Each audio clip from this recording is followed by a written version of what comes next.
Bonjour frères, sœurs, en Christ, que le Seigneur vous bénisse de partout où nous suivez. En ce jour, que le Seigneur vous bénisse dans cette émission Agora, qui est la vision de notre frère et bien-aimé, le pasteur Thierry Daniel Lumpungu, qui est à Longueuil, au Québec, au Canada. Que Dieu le bénisse pour la grâce et l'occasion qui nous est accordée en nous donnant une main d'association pour venir chez vous aujourd'hui avec cette émission Agora, qui de plus en plus est une grande bénédiction pour tout le corps de Christ. Pendant que vous suivez cette émission, nous vous convions et nous vous invitons de vous abonner, de liker, de partager avec un plus grand nombre que vous pourrez. Et le ciel, non seulement le ciel vous sera reconnaissant, et ça sera une grande bénédiction aussi pour soutenir ce ministère. Alors, je suis votre ami, votre frère, votre bien-aimé, le pasteur Aimé Soubaï, visionnaire de l'église Jesus Center Church. Et aujourd'hui, il me fait plaisir de venir chez vous avec un thème qui est important et qui est vraiment d'actualité, des conditions pour être appelé un vrai chrétien. Quand nous lisons la parole de Dieu dans Matthieu, le chapitre 28, la parole de Dieu nous dit: allez et faites de toutes les nations des disciples, les baptisant au nom du Père, du Fils et du Saint-Esprit. Donc, allez et faites de toutes les nations les disciples. Alors, quand on lit la parole de Dieu, on voit dans le Nouveau Testament le mot chrétien revenir 2 fois. On le voit 2 fois dans le livre des Actes des Apôtres et on le voit aussi une fois par l'apôtre Pierre. La Bible nous dit dans Actes le chapitre 11, le verset 26, et l'ayant trouvé, il l'emmena à Antioche. Pendant toute une année, ils se réunirent aux assemblées de l'église et ils enseignèrent beaucoup de personnes. Ce fut à Antioche pour la première fois, les disciples furent appelés chrétiens. Donc, ce fut donc à Antioche que ceux qui étaient disciples de Jésus, c'est-à-dire ceux qui marchaient dans la discipline de Jésus. Quand on dit disciples, on parle de disciples parce qu'il y a une discipline. On parle de discipline parce qu'il y a un maître. Alors, on nous dit, c'est pour la première fois à Antioche que les disciples, ceux qui marchaient dans la discipline de Jésus, furent appelés chrétiens. Donc, on voit comment est-ce que le mot chrétien est intimement lié aux disciples. La deuxième fois qu'on a mentionné le nom de chrétien, c'était dans Actes, le chapitre 26, c'était Agrippa qui parlait à Paul, tellement que le discours de Paul était persuasif, convaincant. Paul dégageait la personne du Seigneur Jésus-Christ par son parler. Et son interlocuteur qui était devant lui dit: bientôt, tu vas me persuader de devenir chrétien. Je prie qu'une personne, au travers de ton comportement, au travers de ton parler, de ce qui sort de ta bouche, que tu puisses persuader les gens de devenir chrétiens. Et l'apôtre Paul, la troisième mention du mot chrétien dans le Nouveau Testament, c'est dans le 1 Pierre, le chapitre 4, le verset 16. La Bible nous dit: mais si quelqu'un souffre comme chrétien, donc la Bible fait déjà une différence entre les gens qui souffrent comme chrétiens, et il y a des gens qui ne souffrent pas comme chrétiens. Alors, du coup, ça nous fait poser la question, selon le thème du jour: c'est quoi les conditions pour être un vrai chrétien? Et la Bible nous parle clairement en nous donnant quelques clartés, quelques spécifications sur les conditions que Dieu ou que la parole de Dieu pose avant d'être appelé un vrai chrétien. Alors, nous voyons que chrétien veut dire appartenant au corps de Christ ou adhérent. Appartenant au corps de Christ ou adhérent, ou disciple de Christ, ou en d'autres termes, petit Christ. C'est ça que veut dire chrétien. Alors, quand on lit la parole, quand on lit minutieusement la parole de Dieu, on voit que la première condition pour être appelé chrétien, ou pour être appelé un vrai chrétien, c'est être un disciple. C'est un disciple. Donc, marcher dans la discipline de Christ et aimer Christ de manière suprême, plus que les siens. Donc, aimer Christ plus que les siens.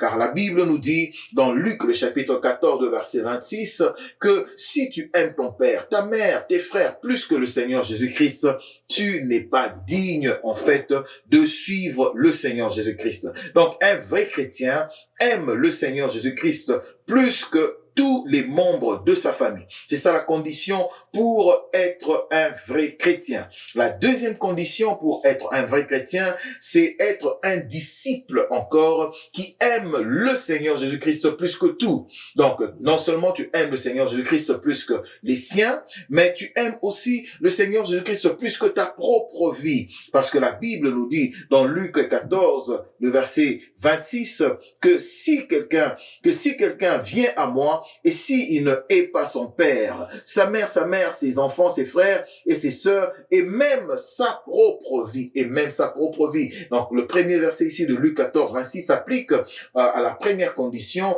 qui est d'aimer le Seigneur Jésus-Christ plus que les siens. Et la deuxième condition, c'est d'aimer le Seigneur Jésus-Christ plus que sa propre vie pour être appelé un vrai chrétien. Alors la troisième condition, bien aimé, c'est de porter sa croix. Accepter de porter sa croix et suivre le Seigneur Jésus-Christ.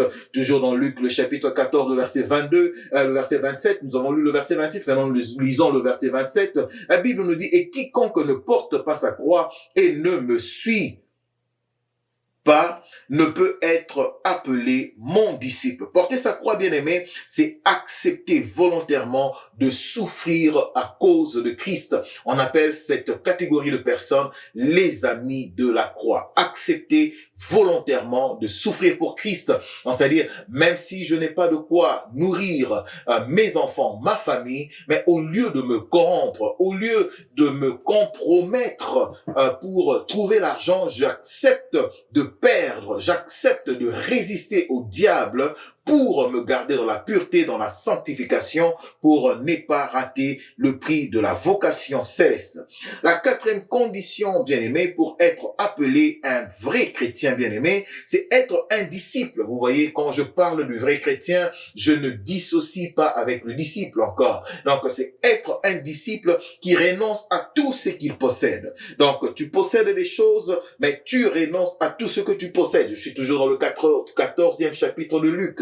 Maintenant, je suis au verset 33. La Bible nous dit ainsi donc, quiconque d'entre vous ne renonce pas à tout ce qu'il possède ne peut pas être mon disciple. Donc, si quelqu'un ne renonce pas à tout ce qu'il possède, il ne peut pas être un disciple de Jésus. Nous parlons toujours des conditions pour être appelé un vrai chrétien. La cinquième condition, bien-aimé, un disciple demeure dans la parole de Dieu. C'est demeurer dans la parole de Dieu, n'est pas sortir dans la parole de Dieu. La seule limite, voilà, c'est la parole de Dieu qui devient en fait cette autorité incontournable qui régit notre vie. La Bible nous dit dans Jean 8, le verset 31, et il dit aux disciples qui avaient cru en lui, si vous demeurez dans ma parole, vous êtes vraiment mes disciples. Je prie qu'une personne qui me suit en ce moment puisse faire le choix de demeurer dans la parole de Dieu. Sixième condition pour être appelé un vrai chrétien, c'est de choisir d'être un disciple qui aime les autres frères et qui aime les autres frères et sœurs en Christ. Aimer les autres frères et en Christ. Dans Jean le chapitre 13, le Seigneur a parlé du nouveau commandement. Il a dit, je vous donne un commandement nouveau. Aimez-vous les uns les autres comme je vous ai aimé, vous aussi aimez-vous les uns les autres. Si Dieu est amour, ceux qui suivent le Seigneur Jésus-Christ, ceux qui sont en Dieu, devraient aussi marcher dans l'amour, parce que nous ne pouvons pas haïr les gens que Dieu aime, et nous ne pouvons pas aimer ceux que Dieu n'aime pas. Alors Dieu aime la créature qu'il a créée, et nous sommes aussi appelés à marcher dans l'amour, dans l'esprit de 1 Corinthiens le chapitre 13, qui nous parle justement de cette charité. Donc quand on aime, on se préoccupe du bien-être des frères, on se préoccupe du bien-être des sœurs. Et voilà, on marche comme Jésus-Christ a marché, aimer comme le Seigneur Jésus-Christ a aimé. Il est même allé jusqu'à aimer ses ennemis. Dans Matthieu le chapitre 5, le verset 43, on nous montre comment est-ce que le Seigneur Jésus-Christ a aimé ses ennemis. La septième condition, bien-aimé, pour être appelé un vrai disciple, bien-aimé, c'est de porter beaucoup de fruits. Porter le fruit. Je suis toujours dans le 15e chapitre du livre de Jean, où on nous parle du cep et du sarment. La Bible nous dit, si vous portez beaucoup de fruits, c'est ainsi que mon Père sera glorifié et que vous serez mes disciples. Donc, ce sont les conditions d'un vrai disciple. Pour être appelé chrétien bien-aimé, tu dois être ce disciple qui porte beaucoup de fruits. Alors, porter beaucoup de fruits, bien-aimés, ça veut dire aussi, on parle aussi du fruit du Saint-Esprit, dans l'esprit de Galates, le chapitre 5, le verset 22, et on parle aussi du fruit en tant que gagneur d'âme. Donc, c'est-à-dire, allez et faites de toutes les nations des disciples. Un vrai disciple produit des disciples. Si on n'est pas disciple, on ne peut pas produire d'autres disciples. Alors, donc, un vrai chrétien, c'est un vrai disciple qui porte de fruits. Donc, comme j'ai dit, le fruit de l'esprit, selon l'esprit de Galates, le chapitre 5, 22, et aussi porter de fruits en termes des âmes que nous gagnons pour le Seigneur. Je porte que tu puisses vraiment, dans ce temps de la fin, de peupler l'enfer pour peupler le royaume des cieux pour la gloire de Jésus. C'est ça que vous allez voir, bien-aimés, au travers du temps, on a beaucoup associé le terme chrétien, bien-aimé, aux gens qui vont à l'église. Pourquoi? Parce que ce terme a été dénué de sens et il a été souvent désigné pour parler des personnes qui fréquentent peut-être le milieu pastoral, qui fréquentent les pasteurs, qui fréquentent les milieux ecclésiastiques, ou les gens peut-être qui sont passés par les eaux de baptême. On les appelle chrétiens tout court. Mais la Bible n'est pas intéressée à voir des gens qui se font appeler chrétiens, mais la Bible nous donne en fait justement des éléments pour savoir qui est un vrai chrétien et qui ne l'est pas. Je prie le Seigneur que pour toi, le fait d'être appelé chrétien ne puisse pas juste se limiter à l'argent que tu emmènes à l'église, parce que tu payes la dîme, que tu es chrétien. Non, ce n'est pas ça, bien-aimé, mais Dieu nous a donné vraiment les conditions pour être un vrai chrétien. Un vrai chrétien bien-aimé est quelqu'un qui est né de nouveau. Dans l'esprit de Jean, le chapitre 3, le verset 3, tu es né de nouveau. Tu es né de nouveau selon les termes de l'Écriture. La Bible nous dit, dans Jean, le chapitre 3, le verset 3, Jésus lui répondit, en vérité, je te le dis, et si un homme ne naît de nouveau, il ne peut voir le royaume des cieux, la vraie naissance, une naissance qui est authentique. Voilà, la Bible nous dit, c'est par grâce que nous sommes sauvés et c'est par le moyen de la foi que nous y parvenons. Et cela ne vient pas de nous, c'est un don de Dieu. Donc, recevoir gratuitement le don que Dieu nous donne par le sacrifice de son Fils. Donc, en Jésus, nous avons la vie éternelle. Un vrai chrétien bien-aimé est quelqu'un qui s'est repenti et qui fonde sa foi et ses croyances sur la personne du Seigneur Jésus-Christ uniquement. La Bible nous dit qu'il est la vie, il est le chemin et il est la lumière. Un vrai chrétien bien-aimé met sa croyance bien-aimée, non pas dans une religion, non pas dans un code éthique ou une liste de commandements, mais il met sa foi sur la parole de Dieu qui demeure éternellement. Parce que la Bible nous dit que tout passera, mais la parole de Dieu est éternelle. La parole de Dieu demeure. Je prie que tu puisses fonder ta foi chrétienne sur la parole de Dieu. Un vrai chrétien bien-aimé est une personne qui met sa foi et sa confiance entière, la confiance entière dans la personne du Seigneur Jésus-Christ. Il met sa confiance, il bâtit sa foi sur la personne du Seigneur Jésus-Christ. Il dit dans Jean le chapitre 1 à partir du verset 12, « Mais à tous ceux qui l'ont reçu, à ceux qui croient en son nom, elle a donné le pouvoir de devenir enfants de Dieu, lesquels sont nés non du sang, ni de la volonté de la chair, ni de la volonté de l'homme, mais ils sont nés selon la volonté de Dieu. » La Bible nous dit, et la parole a été faite chair, elle a habité parmi nous, pleine de grâce et pleine de vérité, et nous avons contemplé sa gloire. Une gloire comme la gloire du Fils unique. Un vrai chrétien bien-aimé est en fait un enfant de Dieu, un membre du corps de Christ. Il est quelqu'un à qui Dieu a donné une nouvelle vie en Christ. As-tu reçu cette vie en Christ? Si tu n'as pas encore fait cette confession, si tu ne sais pas comment donner ta vie au Seigneur Jésus-Christ, le temps t'est donné aujourd'hui au travers de cette émission de donner ta vie au Seigneur Jésus-Christ. C'est simple, tu peux répéter avec moi cette courte prière. Tu vas dire, « Oh Seigneur, oh mon Dieu, mon roi, je viens devant toi dans le nom de Jésus.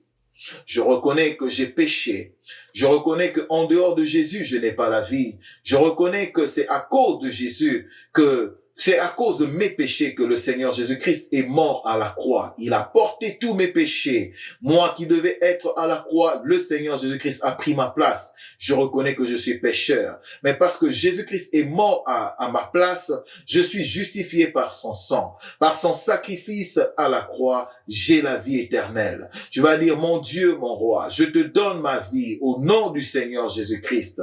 Seigneur Jésus-Christ, je t'ouvre mon cœur. Je t'accepte dans ma vie. Prends place dans ma vie. Je t'accepte comme mon Seigneur, comme mon Sauveur. Prends ma vie. Dirige ma vie. Elle est toute à toi. Je veux être enfant de Dieu. Je veux être appelé un vrai chrétien. Je veux marcher dans la discipline de la parole de Dieu. Je veux être un vrai disciple. Et au jour de ton retour, quand tu reviendras dans le ciel, je veux être pris avec toi pour aller au ciel. Je te donne ma vie à partir d'aujourd'hui. Ma vie ne m'appartient pas. Que le Seigneur vous bénisse d'avoir pris le temps de nous suivre au travers de cette émission et nous vous prions de partager autant que vous pourrez, que vous puissiez suivre cette émission avec vos amis en famille, que vous puissiez, si vous le voulez, mettre dans vos réseaux sociaux pour la gloire du Seigneur, que Jésus soit prêché.